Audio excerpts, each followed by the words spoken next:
Hello സുഹൃത്തുക്കളെ, എല്ലാവർക്കും നമസ്കാരം. നമ്മുടെ പുതിയൊരു വീഡിയോ ഒരു പട്ടിക്കൂട് നിർമ്മാണമാണ്. പട്ടിക്കൂട് സാധാരണ പട്ടിക്കൂടുള്ള ഒരു ഹൈടെക് പട്ടിക്കൂടാണ്.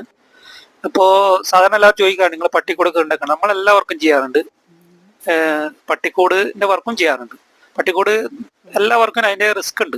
അപ്പൊ നമ്മൾ ഈ പ്ലാസ്റ്റിക് സ്ലേറ്റ് ആദ്യമേ വാങ്ങിയിട്ട് അതിന്റെ മെഷർമെന്റ് എടുത്തിട്ട് നമ്മൾ ഉള്ളളവ് കൃത്യമായി മെഷർ ചെയ്തിട്ട് അതിന്റെ അളവിലാണ് ഫ്രെയിം സെറ്റ് ആക്കുക. ചില ആൾക്കാർ എന്ന് വെച്ച് കഴിഞ്ഞാൽ 4x4 ഫ്രെയിം കേജ് വേണമെന്ന് പറഞ്ഞാൽ 4x4 ആദ്യമേ ഫ്രെയിം സെറ്റാക്കി വെക്കും.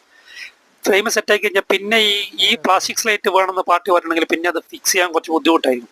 അപ്പം ആദ്യമേ അതിൻ്റെ നീളവും വീതിയും എടുത്തിട്ട് അതിന് കണക്കായിട്ട് ഫ്രെയിം സെറ്റ് ചെയ്ത് കഴിഞ്ഞാൽ നമുക്ക് ഈസി ആയിട്ട് ഇതിനെ സെറ്റ് ചെയ്തിട്ട് എടുക്കാൻ പറ്റും. നമ്മളങ്ങനെ ചെയ്യാറ്, ഭൂരിഭാഗം പേരും അങ്ങനെ തന്നെയാണ് ചെയ്യാറുണ്ടായത്. പിന്നെ എന്നാലും എന്നെ ചിലവർ വിളിച്ച് പറയാറുണ്ട്, ഇത് എനിക്കിത് കുടുങ്ങി കിട്ടുന്നില്ല, ഇടാൻ പറ്റുന്നില്ല, ഫിക്സ് ചെയ്യാൻ പറ്റുന്നില്ല. അത് സംഭവിക്കുന്നത് ഇതുകൊണ്ടാണ്. നമ്മൾ ആദ്യമേ ഇത് വാങ്ങിയിട്ട് ഇതിൻ്റെ ഇത് നോക്കണം. നല്ല മഴയാണ് കേട്ടോ, പുറത്ത് നല്ല മഴയാണ്. ഇപ്രാവശ്യത്തെ മഴക്ക് ശരിക്ക് വെൽഡിങ് മേഖലയെ ബാധിച്ചിട്ടുണ്ട്, ഫാബ്രിക്കേഷൻ മേഖലയെ ശരിക്കും ബാധിക്കുന്നു. പുറത്തുള്ള ഒരു വർക്കും നടക്കുന്നില്ല, ഉള്ളിലുള്ള ഷോപ്പിലുള്ള വർക്ക് മാത്രമേ നടക്കുന്നുള്ളൂ. മഴ ശരിക്ക് ബാധിച്ചിട്ടുണ്ട് ഇപ്രാവശ്യം. എല്ലാവർക്കും അങ്ങനെ തന്നെയാണ് കരുതുന്നത്.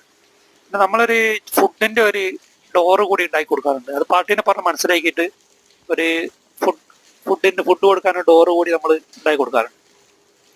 എന്താണെന്ന് വെച്ച് കഴിഞ്ഞാൽ അഗ്രസീവായ നായ്ക്കൊക്കെ നമുക്ക് ഫുഡ് കൊടുക്കുമ്പോൾ ഇതുപോലത്തെ ഒരു ഡോറ് നല്ലതാണ്.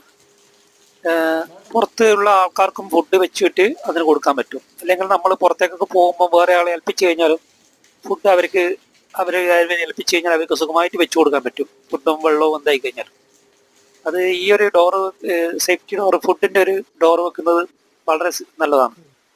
പിന്നെ നമ്മൾ അടിക്കുന്ന പെയിന്റ് എപ്പോക്സി ബ്ലാക്കാണ് നമ്മൾ സാധാരണ അടിച്ചു കൊടുക്കാറുള്ളത്. പക്ഷെ എൻ്റെ പേഴ്സണൽ അഭിപ്രായം എപ്പോക്സി ബ്ലാക്കിന് പുറമെ ഒരു ഇനാമൽ പെയിന്റ് കൂടി ഈ പട്ടിക്കൂടിനൊക്കെ അടിക്കുന്നത് നല്ലതാണ്.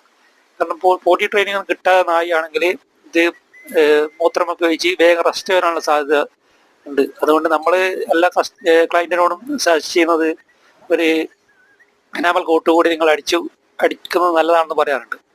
അതാണ് ബെസ്റ്റ് എന്നാണ് എൻ്റെ അഭിപ്രായം.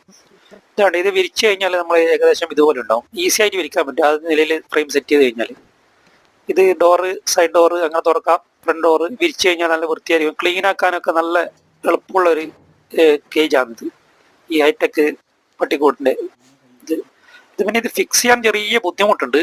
അത് ശ്രദ്ധിച്ചിട്ട് ഇടുകയും വേണം. ഇതിൻ്റെ ലോക്ക് ഒന്ന് പൊട്ടിക്കഴിഞ്ഞാൽ പിന്നെ അത് നിൽക്കൂല, ഇത് ഇളകി പോവും.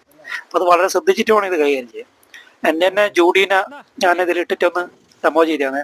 അപ്പോൾ വീഡിയോ ഇഷ്ടപ്പെടുന്ന എല്ലാവരും ലൈക്ക് ചെയ്യുക, സബ്സ്ക്രൈബ് ചെയ്യുക, ഷെയർ ചെയ്യുക. Thank you.